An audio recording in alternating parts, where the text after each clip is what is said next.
புஸ்தகம் 15வது அதிகாரம் 8வது வசனத்தை வாசிக்கும் பொழுது பாருங்கள், அந்த தண்ணீரை ஒரு குவியலாக ஃப்ரீஸ் பண்ணி கர்த்தர் அப்படியே நிறுத்தி வச்சாராங்க.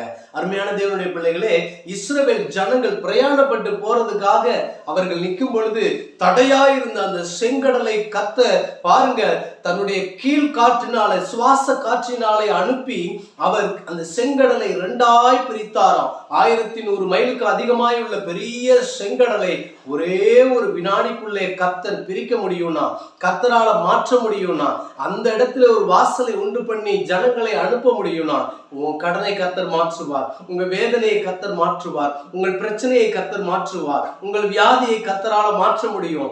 நம்பிக்கையோடு இருங்க. கர்த்தர் கீழ் காற்றை வரப்பண்ணி உங்கள் சூழ்நிலைகளை மாற்றுகிறவராயிருக்கிறார்.